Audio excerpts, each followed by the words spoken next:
What's up guys, Reese here from reese3d.com. So we're exploring 3D creation using AI, and we're using a software called Tripo AI. Okay, so in the previous videos we looked at how we can create 3D objects from text prompt and also from single image.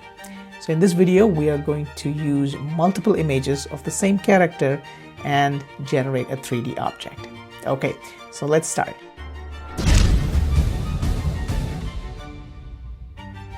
I've used ChatGPT and generated a few images, so you can see that I have a front view and a side view and another side view and the back view. Okay, so while generating these images, keep in mind that every time you give a prompt to generate a view, you have to input the same image. Okay, so I had a sample image, and from that sample image I'm generating all these different images. So if I don't do that, it would generate something similar to that, but that's not the same face that we have here. Okay, so to get the same face and same details, you use the same image over and over again every time you ask for a new image. Okay, now the hand positions might be slightly different, but that's okay as long as the overall shape is there. Okay, and it's also showing two shoes instead of one. So let's see what results we get. Okay, fine. So these are the images, and I have downloaded them and I've kept them in my downloads folder. So now we're in Tripo AI. Let me go to 3D workspace and go to the multi-view to 3D. Okay, so let's click on that, and then we have these four different images. Okay, so we have a front view, left view, right view, and back view. So let's go ahead and click on this front view and upload the front view image. I'll hit open. That's it. So here's the left view, and that's the left view of the character, not the viewer. Okay, so let's hit open, and right view the same. Okay, and back view, that's it. Hit open. Fine. So we have the ultra mesh quality, which should give a better result. Okay, and we don't need in parts, it's a single mesh, so let's leave it as it is. We want textures, because without textures it won't look really nice. So let's keep the 4K texture. We don't need PBR.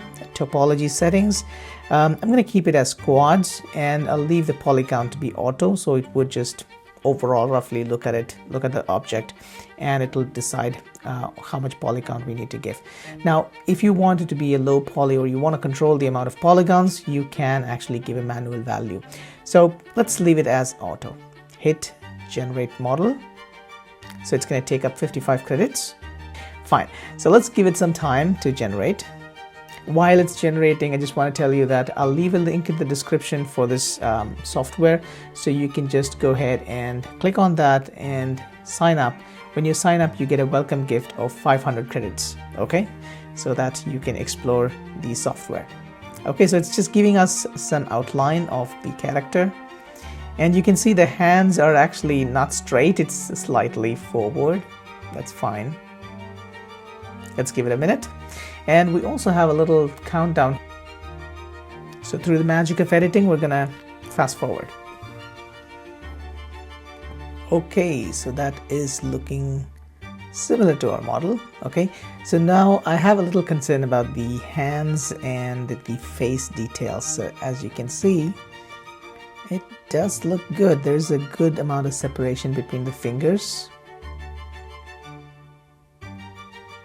Okay, so the UI is still a little bit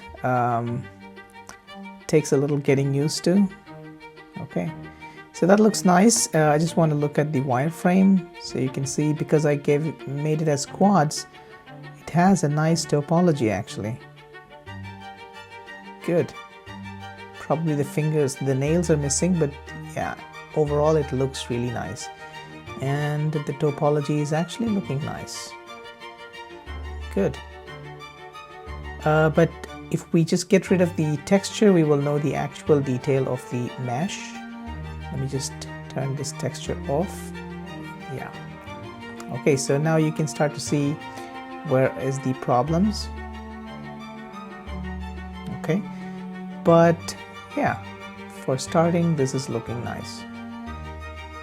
And that's the face. You can see that the eyes details are missing, but otherwise overall this is a really nice result. Alright, so that's how we can use multiple images to generate a 3D object.